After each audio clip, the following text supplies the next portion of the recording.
अस्सलाम वालेकुम। कहानी को आखिर तक पूरा सुनिएगा और अगर आप चैनल पर नए हैं तो सब्सक्राइब ज़रूर कीजिएगा। न फैला उजाड़ बेयाबान सा खुला मैदान और उसके पीछे खस्ता खाली का शिकार मकानात। पता नहीं क्यों मेरी नज़र जब भी उस तरफ उठती तो मुझे हर बार ही किसी अजब ज़दा घर का ख़याल आता था। अपने टेरेस पे खड़ी मैं चाय की चुस्कियाँ लेती बहुत देर तक उस मकान पर नज़रें गड़ाए अपने जहन में कभी कि देखी गई डरावनी फिल्मों के सीन दोहराती रहती। उनमें इसी तरह के उजाड़ और बयाबान घरों का ही तो जिक्र रहता था। तो मैं वही सोचती रहती। सामने मौजूद मकान की दीवारों का पेंट ऐसे नज़र आ रहा था जैसे खिज़ां रसीदा सूखे पत्ते। अजीब रंगों के पेंट करवाते थे पिछले ज़माने के लोग। भला ये पीला भी कोई रंग हुआ? इतनी रंगों की दुनिया में ऐसे बेजार से रंग भी भला आँखों को भले मालूम होते हैं। मैं खासी बदमज़ा हुई मगर एक बार फिर से किसी फिल्म के डरावने सीन की याद में खोकर दिल की तसल्ली का सामान कर लिया। सामने मौजूद मकान की हया जहन के पर्दे स्क्रीन पर फिर से एक बार इसरारियत इख्तियार कर चुकी थी और जहन में वही मौजूद था। चाय की आखिरी चुस्कियाँ भरते मैं वहाँ से उठ खड़ी हुई। अंदर की तरफ जाते मैंने एक बार फिर से पीछे मुड़कर देखा उस मकान की तरफ। शाम के गहरे साए उतरकर उस मकान को अपनी बाहों में ढांपने को बेकरार नजर आ रहे थे। उस मकान की हैत आहिस्ता आहिस्ता अंधेरे में ढलकर और भी खौफनाक मंजर पेश कर रही थी। मुझे ऐसा लगा जैसे वहाँ कोई सफ़ेद लिबास में खड़ा अपनी सुर्ख सुर्ख आँखों से मुझे घूर घूर कर तनबीह करने की कोशिश कर रहा हो कि वहाँ से दूर चली जाओ। मैं झुरझुरी लेकर जल्दी से अंदर चली गई। यार तुम आओ कभी तो तुम्हें भूत बंगला दिखाऊं, मैंने अपनी दोस्त मारिया को फ़ोन किया तो खिलखिलाते हुए कहा। भूत बंगला? कैसा भूत बंगला? वह हैरान हुई। बस है एक, तुम आओ तो सही। मैंने उसके आने पर इसरार किया। अच्छा ठीक है, आती हूँ कल। उसने फ़ौरन हामी भरी। शाम ढलते ढलते रात में तब्दील हो गई और रात का अंधेरा बढ़ने लगा और नींद ने मुझे अपनी मेहरबान बाहों में लेकर लोरियाँ सुनाना शुरू कर दी और मैं आहिस्ता आहिस्ता होशो खुर्द से बेगाना हो गई। अच्छा तो कहाँ है भूत बंगला? दूसरे दिन मारिया मेरे साथ ही टेरेस पर बराजमान थी। वो देखो वो सामने ग्राउंड के दूसरी तरफ। मैंने हाथ से सामने मौजूद घर की तरफ इशारा किया। मेरी बात पर वो बुरी तरह चौंक गई। पता है मैं रात के वक्त खुद वहाँ बदरूहों को उतरते देखा है। उस घर में मैं खुद देखा है कि बदरूहें उतरती हैं। मैं अपनी आवाज़ में इसरार पैदा करने की कोशिश की। तुम भी ना मारिया? मैं अफसोस से सर हिलाया। अच्छा छोड़ो ये बातें, पिकनिक का कोई प्रोग्राम बनाते हैं, मैंने एक्साइटमेंट का मुजाहरा करते हुए कहा, जबकि मैं जानती भी थी कि इसका जवाब क्या होगा। वो कभी दोस्तों के बनाए गए प्रोग्राम का हिस्सा नहीं बनती थी मगर खिलाफ तवक्को वो फ़ौरन मान गई। ओके चलते हैं, लेकिन जहाँ मैं कहूँगी वहाँ, उसने मुस्कुराते हुए कहा। अच्छा लेकिन कहाँ? मैंने उससे पूछा तो उस पर उसने जवाब दिया कि मैंने अपने लहजे में तजस्सुस समोते हुए कहा था, ये तो साथ चल कर देख लेना। हाँ पिकनिक पॉइंट नहीं, किसी के घर लेकर चलूँगी मैं तुम्हें, मारिया ने मुस्कुराते हुए कहा। बस तैयार रहना कल। उसे मेरे इसरार पर भी कुछ न बताया तो मैंने हौले से हाँ के अंदाज में सर हिला दिया। समाना बेटा उठो, इतनी देर हो गई है, मारिया की कॉल आई थी, उसने तुमसे तैयार रहने को कहा है। आज कहीं साथ मैं जाने को कहा था उसने तुमसे। मम्मा की आवाज़ सुनकर मैं जल्दी से लिहाफ से बाहर आई। उफ मम्मा, आप बस जल्दी से नाश्ता बनाएं। मैं बस अभी आई, मेरे जहन से तो बिल्कुल ही निकल गया था। अभी आते ही जल्दी जल्दी का शोर मचाएगी। आपको तो उसकी आदत का पता है ना, मैंने जमाई रोकते हुए कहा और जल्दी से वॉशरूम की तरफ बढ़ी। नाश्ता कर ही रही थी कि मारिया आदम की तौबा है समाना, ये कोई टाइम है नाश्ता करने का? तुम तो यार हद करती हो। 11 बज रहे हैं, लोग अब दोपहर के खाने की तैयारियों में लगे हैं और मैडम का अभी तक नाश्ता ही हो रहा है।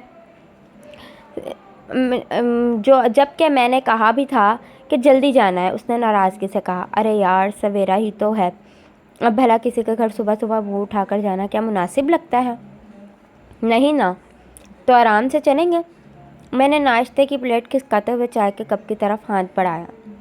साथ ही साथ उससे भी चाय का पूछा, जो कि उसने मना कर दिया। बस कर दो अब, हर कोई तुम्हारी तरह आलसी का मारा हुआ नहीं है। उसके कहने पे मैं बस उसका मुंह चढ़ाकर रह गई।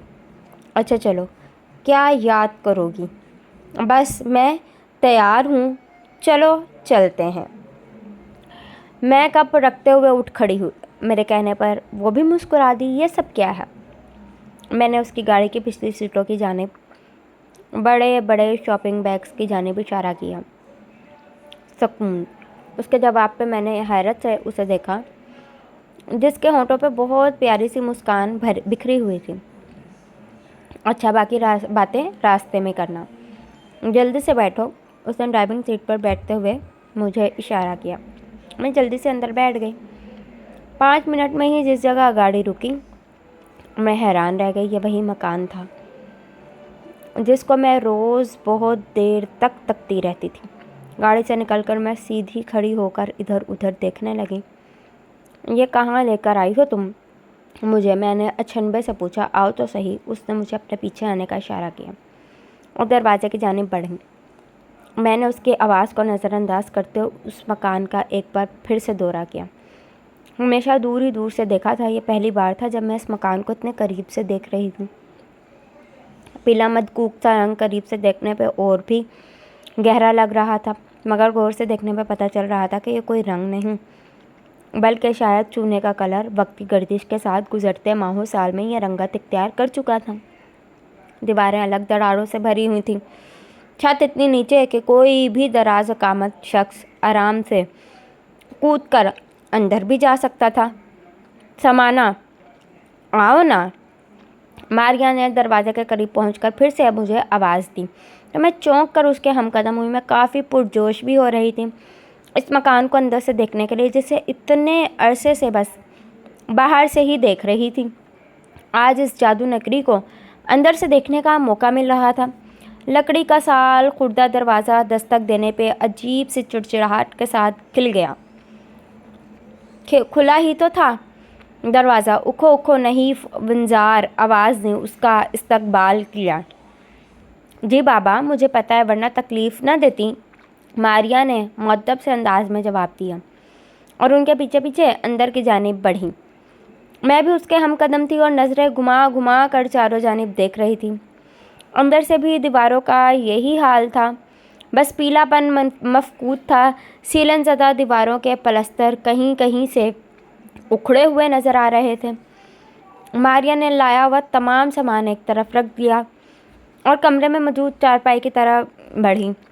इस पर एक बूढ़ी औरत दराज थी, साथ ही एक और चारपाई खाली पड़ी थी। शायद वो बूढ़ा शख्स जिसने उसका इस्तकबाल किया था कुछ देर पहले वहीं दराज था।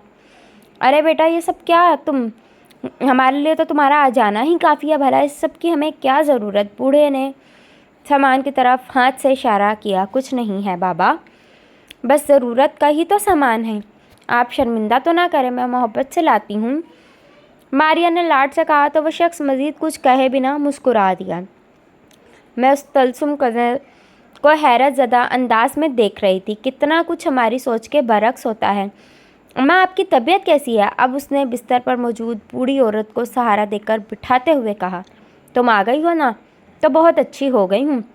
पता है, पूरे 1 हफ्ते बाद आई हूँ। नहीफ़ व नज़ार आवाज़ में बला की नरमी और प्यार मौजूद था। उसकी बातों से लगा कि मारिया वहाँ अक्सर व बेशतर आती रहती थी। हाँ अम्मा, आजकल इम्तहानात हो रहे हैं ना, तो टाइम ही नहीं मिलता। बस कुछ दिन और फिर बाकायदगी से आया करूँगी। और सुनाए, भाई की कोई खैर खबर, कोई फ़ोन वगैरह आया? मारिया के पूछने पे बूढ़ी आंखों में जैसे यासीत सी उतर आई। बिन कहे ही जवाब समझ में आ गया। अरे अम्मा, आप उदास क्यों होती हैं? मैं हूँ ना, करवाती हूँ आपकी बात। ऐसे उदास ना हुआ करें बस।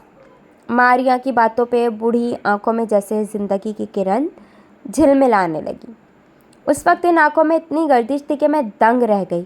मैंने कभी ज़िंदगी से इतनी भरपूर आंखें नहीं देखी थी। यह ममता भी अजीब निखार चेहरे को बख्श देती है। मारिया ने हाथ में पकड़े हुए फ़ोन से कोई नंबर मिलाया। जी, मैं मारिया बात कर रही हूँ। अम्मा आपसे बात करना चाह रही हैं। जी बस थोड़ी देर कर लें, मेहरबानी होगी। मारिया अपनी आवाज़ दबाने की कोशिश कर रही हूँ। बूढ़ी अम्मा कान लगाए उसी की तरफ मतवज्जा थीं, लेकिन मारिया के ज़ेरे लब अंदाज उनके समाज से कोसों दूर थे। बस 5 मिनट, ज़्यादा नहीं। मैं हैरत से मारिया को देख रही थी। वो किस तरह इन बूढ़ी अम्मा को की वकालत कर रही थी। वो कैसा बेटा था जिससे बात करने के लिए मिन्नतें दरकार थी। मारिया ने फ़ोन अम्मा की तरफ बढ़ाया। उसी लम्हे बाबा ने अंदर कदम रखा। उनके हाथों में ट्रे थी जिसमें चाय के कप धरे थे। एक छोटी सी प्लेट में कुछ बिस्किट भी मौजूद थे। मैं कहने ही वाली थी कि इतनी तकलीफ़ की क्या ज़रूरत थी। इससे पहले ही मारिया बोल पड़ी, अरे वाह बाबा, चाय की तो बड़ी ही तलब थी। मारिया ने बाबा से कहा, और आपकी बनाई हुई चाय की तो क्या ही बात है। उसने गर्मजोशी से कहते साथ एक कप उठाकर मेरे हाथों में थमा दिया और दूसरा खुद लेकर चाय की चुस्कियाँ लेने लगी, जबकि बाबा नहाल होती नज़रों से उसे देख रहे थे। अरे एहसान की अम्मा, सारी बातें खुद ही किए जाओगी या हमें भी बेटे की आवाज़ सुनना नसीब होगी? बाबा ने अम्मा की तरफ फ़ोन लेने के लिए हाथ बढ़ाया। अम्मा की आंखों से मतवातर आंसू बह रहे थे। वापस कब आ रहे हो बेटा? अम्मा के लबों से बेचारगी से ये अल्फाज अदा हुए थे और वो यह अल्फाज अदा करके आंसू बहने लगे और आगे से न जाने क्या कहा गया कि उनके होठों पे मायूसी की कैफियत फैल गई और उन्होंने फ़ोन बाबा की तरफ बढ़ा दिया। अरे ना बेटा, ना तंग हुआ कर। तुम्हारी माँ तो बस ऐसी ही परेशान होती और करती है। तू खुश रह बस, और हमें क्या चाहिए? हमने तो अपनी ज़िंदगी जी ली, हम क्यों भला तुझे पाबंद करें अपना। बाबा के मुंह से निकलते अल्फाज पे बूढ़ी अम्मा के आंसू मज़ीद तेज़ी से चेहरे पर फैलने लगे।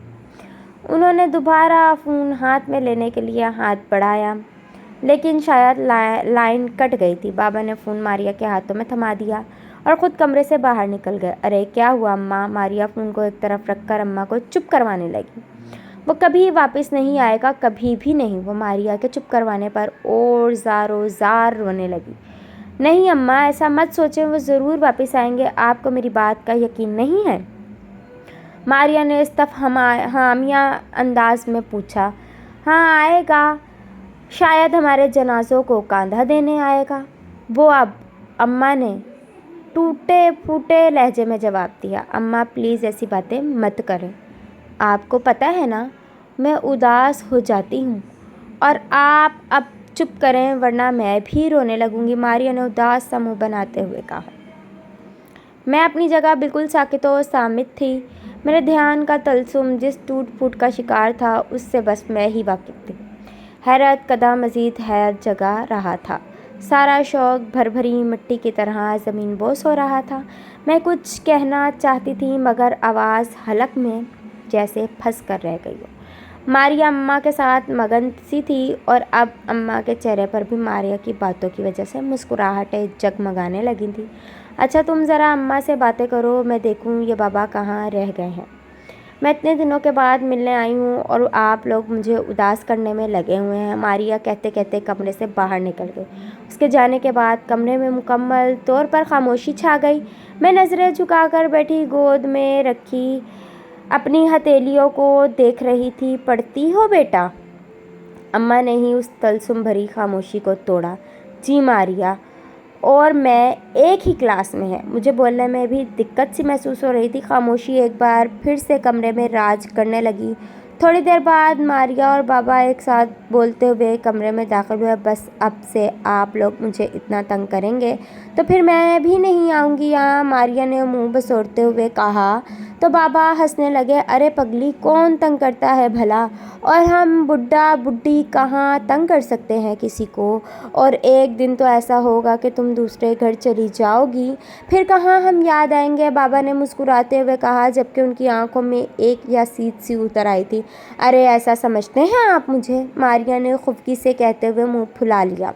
अरे ना बच्चा, नाराज़ नहीं होते, मैं तो बस मजाक कर रहा था। बाबा के लहजे में मारिया के लिए बेतहाशा मोहब्बत रची हुई थी।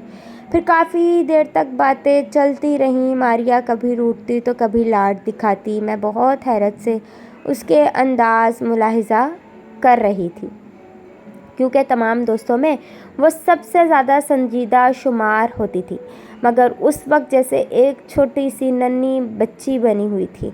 अच्छा बाबा, अब हम चलते हैं, कल मैं फिर आऊँगी और अम्मा मुझे ऐसे बिस्तर पे नहीं चाहिए आप। अच्छा, मारिया ने खड़े होते हुए मुंह फुलाने के अंदाज में बोला। तो अम्मा और बाबा दोनों मुस्कुरा दिए और बाबा उन्हें छोड़ने दरवाजे तक चले आए।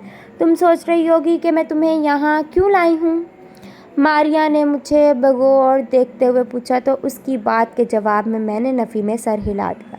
मुझे पता है तुम मुझे यहाँ क्यों लाई थी, मैंने कहते हुए सर झुका लिया। देखा ना तुमने, इंसान बसते हैं यहाँ, हम अपनी ज़िंदगियों में मगन बस एडवेंचर और थ्रिल ही सोचते रहते हैं। हमारे इतने नज़दीक क्या हो रहा है हम नहीं जान पाते।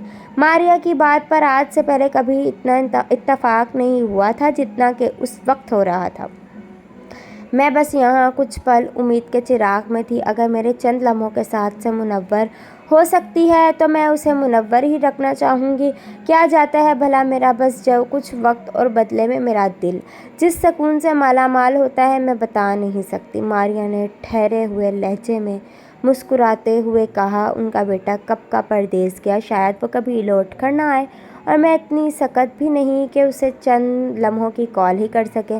मैं रोज़ आकर उन्हें एक उम्मीद का सिरा थमा देती हूँ। यह भी अपने बेटे की आवाज़ सुनकर शांत हो जाते हैं। ऐसा कहते हुए मारिया के चेहरे पर बला का सुकून था। मैंने नज़र उठाकर सामने देखा। दूर मैदान के पीछे शाहाना अंदाज में महल नुमा अपना घर मुझे अब आसेब ज़्यादा नज़र आ रहा था, जिसकी साख्त इतनी बड़ी थी मगर मकीनों के दिल अपने इर्द गिर्द के लोगों से बेगाना। क्या था भला उसमें सिवाय पैसों की रेल पेल के? कभी जहाँ खड़े होकर मुझे यह घर आसेब ज़्यादा लगा करता था, आज वहाँ खड़े होकर मुझे अपना ही घर किसी आसेब का मस्कन लग रहा था। वाकई जगह बदलने से चीज़ें और ख़यालात बदल जाया करते हैं। बहुत करीब से अगर मंजिल धुंधले तो बहुत दूर से छोटे भी हो जाते हैं।